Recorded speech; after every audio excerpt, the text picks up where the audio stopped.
Car Dieu a tant aimé le monde qu'il a donné son Fils unique. Son Fils Jésus. Jésus était ce que le Père avait de plus précieux. Jésus était le Fils bien-aimé de Dieu. Parce que Dieu aima le monde, il envoya ce qu'il avait de plus précieux.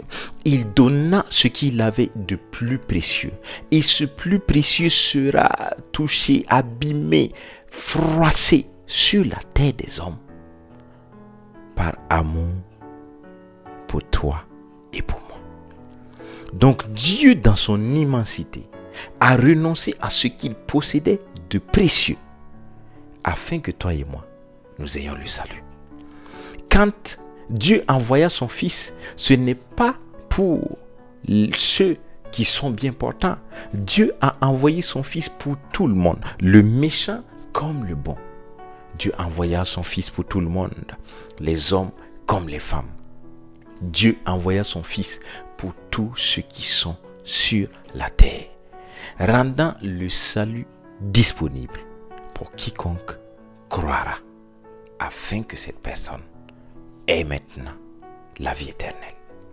Et donc, si Dieu, le créateur de l'univers, a accepté, renoncé à ce qu'il avait de précieux, si Dieu, le créateur de l'univers, a accepté lui-même descendre parce que Jésus est l'image du Dieu invisible, si Dieu a accepté descendre, s'enfermer dans un corps humain et a souffert de toute forme de souffrance pour le monde, pour rendre un salut disponible pour le monde.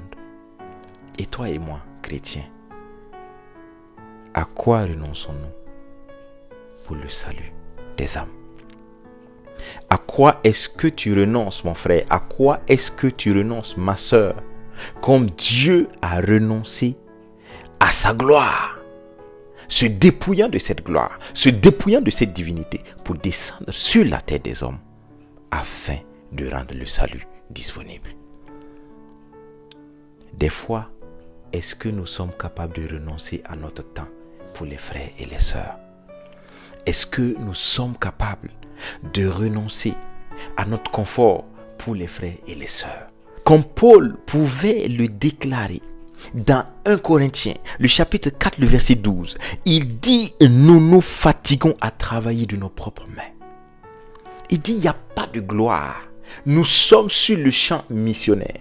Nous sommes des apôtres, errant ça et là pour l'évangile de Christ. Il dit, nous nous fatiguons à travailler de nos propres mains. Injuriés, nous bénissons. Est-ce que toi, enfant de Dieu, toi, évangéliste, est-ce que tu bénis lorsque tu es maudit? Il dit, persécutés, nous supportons. Est-ce que tu supportes toutes sortes de persécutions? Calomniés, nous parlons avec bonté. Nous sommes devenus comme la balayure du monde, le rebut de tout jusqu'à maintenant. C'est cela l'évangile. Pour que l'évangile parvienne à nous, Dieu a renoncé à sa divinité pour descendre sur la terre des hommes. Pour que l'évangile parvienne jusqu'à nous, Jésus-Christ n'a pas regardé son égalité avec Dieu comme une proie à arracher, mais il s'est dépouillé, il s'est rendu serviteur de tous et est descendu sur la terre. Il est descendu sur la terre.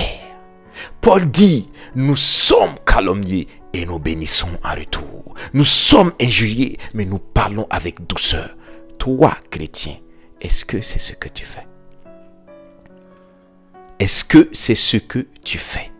Si Dieu a renoncé à ce qu'il avait de précieux, et toi, en retour, à quoi est-ce que tu es prêt à renoncer pour que l'évangile parvienne à tous? Pensons-y. Pensons à ce que le Père a fait pour que l'évangile arrive jusqu'à nous. Et continuons la course afin de réjouir le cœur du Père. Au nom de Jésus. Amen.